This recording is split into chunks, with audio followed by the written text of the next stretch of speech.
O Elmo Elizabeth Nonroforo o ndong talenta kavalevu na Radio Fiji One. Nimbula bilak. Ayongo ero ni mainandi. Ondo talenta kana varro ngana ndomo bitu na Radio Fiji One. Set. Oya welina kumaimbulu mayobe ambotele. Ondo talenta kana varro ngana Radio Fiji One. Na ndomo ibiti na wonga ni biyani.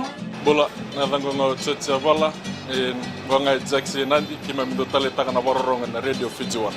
Na Radio Fiji One na ndomo ibiti na wonga ni biyani.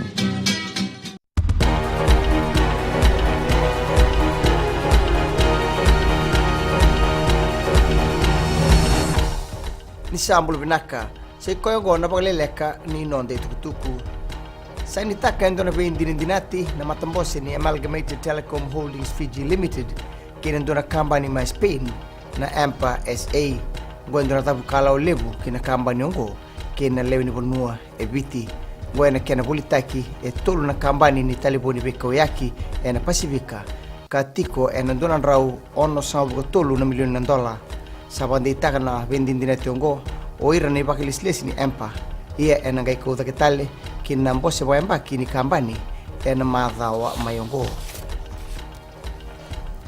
ndolava ni kuwa o borenge mbani marama na nonde lilu ni mateni tu na isebu ni kornibuli ni buli tara ena sana ombua na kornibuli ongo erna buli kina na ngoni buli maina basa ngabulu na itiko ena loma ni asana na kornibuli na ratu epeli raboka campus ese karuni kornibuli mendola ena boliku ni nonda bonua waritaka na minista ni buli Dr. Mahendra Reddy ni kornibuli ongo ena tiko kina na mbure veira na ngoni buli era ngole mai bayawa na maki mendola ena singini mataka na ikatol ni kornibuli ena ndongo maduata na maka mena bagada vitalnoa na nonda bonua kena mateni to Australia ke New Zealand nabuni tubutubu ni Pacific Agreement on Closer Economic Relations CEPACE Plus rambos to mandra ministani beboli nabi matani tu ka baedur New Zealand ka batu tu te kina na kiana di ke telemanda na tubutubu ni PACE Plus waretana ministani beboli nanda bonua faya square ni kiana batori de taki na mbula na Pasifika endondonu melawa tu ni PACE Plus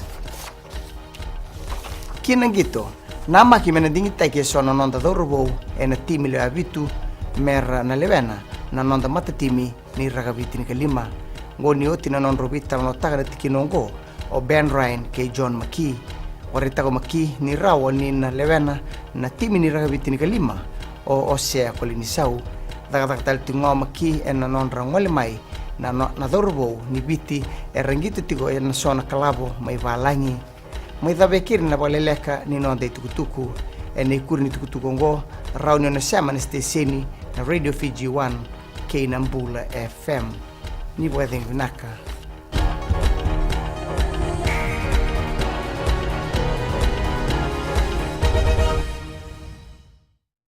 Bulangga salon itinay korbotan ando tali tak navarro ngana Nambula FM namban dua ena sere dolvina gua saukuru todo talita kana Nambula FM. Nimbula narango lavinia to ken korro en kasi. Ando bakro ngan Nambula FM namban dua en sere.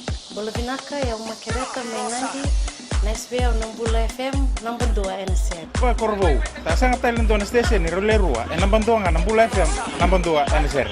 Bula FM namban dua en sere.